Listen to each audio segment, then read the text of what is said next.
Okay guys, ganito yung gawin nyo. So ito yung bagong update guys para sa posting. Panoorin nyo ito para para hindi kayo magkamali. Ano yun?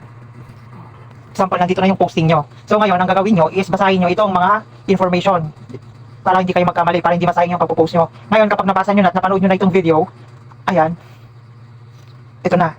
Ito lagay sa caption. I-copy nyo na yung caption. Tapos, i-save nyo na rin itong dalawang picture. Save. At ito, i-save nyo rin. And then, i-copy nyo na yung @followers. Itong ilalagay sa comment. So ngayon, punta na kayo doon sa Facebook account na kung saan kayo magpo-post. Ayan. Switch out muna ako. Kasi dito ako nakapag.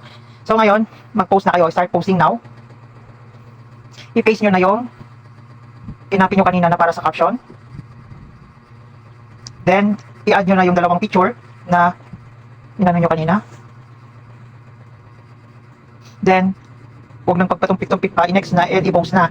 Ganun lang kadali ang mag-post. So, after posting, ayan, i-wait nyo lang. Ang gagawin nyo naman is, punta kayo dun sa may comment section ng yung post. At i-post, at i-comment yung @follower. Yan, yung ilalagay sa comment. So, kapag nailagay nyo na, ngayon, susunod, react nyo na rin para maganda. I-share nyo ito. I-share nyo ito sa public group.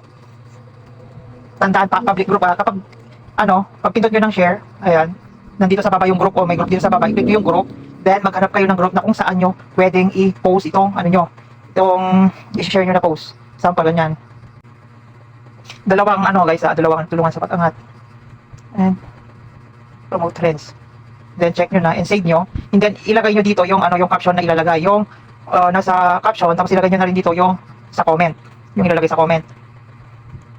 And then i-post nyo na.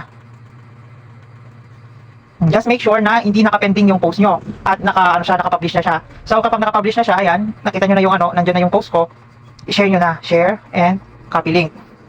Tapos yung isa pa na saan yung isa? Tapos hanapin nyo yung isang group na kung saan kayo nag-share, i-copy link nyo rin yun.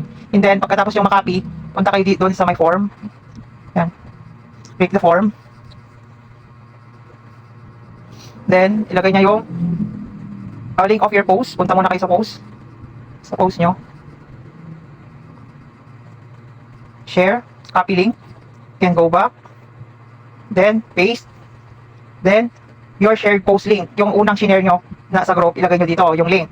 Example lang yan, your shared post link number 2, yung pangalawang share nyo, yung link mismo ng post na share nyo. Example ganyan. Your Facebook name, yung Facebook nyo na ginamit, dapat kompleto at tama yung yung malaking letter, maliit na letter ganyan.